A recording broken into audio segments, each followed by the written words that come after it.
Now, Harris is considering several governors, including Minnesota Governor Tim Walz, Pennsylvania Governor Josh Shapiro, and Kentucky Governor Andy Beshear.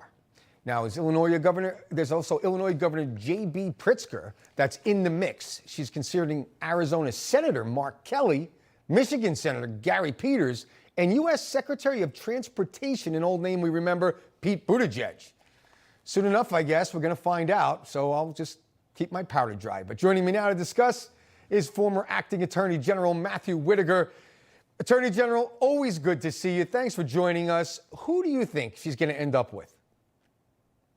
Hey, Michael, it's good to be with you. I think that's a great question. I think she really wants to pick Josh Shapiro for to try to help put her, he's a popular governor in a very important state for them to win. But at the same time, ideologically, I think she's going to want to pick the furthest left candidate. And so I think that lends itself more to like a Tim Walz or, maybe even Andy Beshear.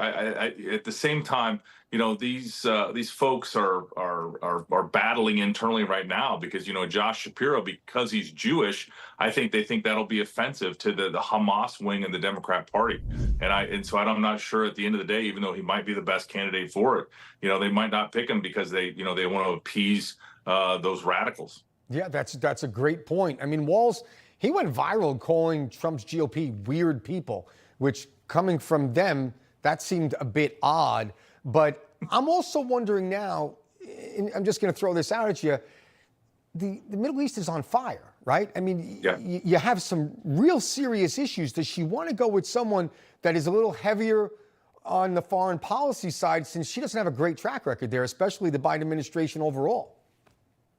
Yeah, but I can't think anybody on that list that has any real gravitas and could, help calm the Middle East. I mean, we're, on the cusp of really an all-out war against Israel. Iran is going to start launching more attacks on their own against Israel, in addition to all the proxies that are, currently fighting against Israel. And so, we need a steady hand. We need somebody like Donald Trump, quite frankly, Michael, that can just stop this nonsense and calm the region. I mean, he brought the Abraham Accords, for example, brought a lot of peace to the region. And after Joe Biden and Kamala Harris took over, that's when you saw the whole region explode.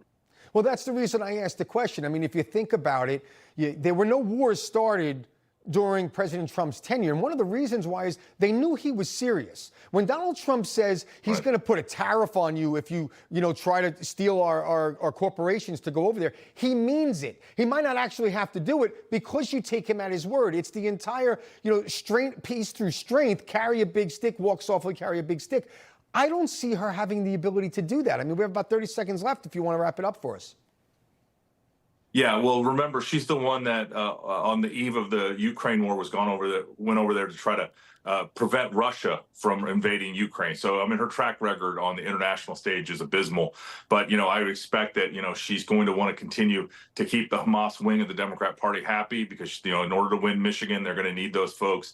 And so at the end of the day, I think she's in a tough spot, and she's not going to bring that gravitas and that seriousness that the world needs right now. Yeah, and I was going to say, I'll wrap it up with this, that I don't think she can get the radical college campus kids to listen to her, let alone the Ayatollah of Iran. So I'll leave it there. It's always great to have you, Acting Attorney General Matthre Whitaker. Thank you so much. Thank you.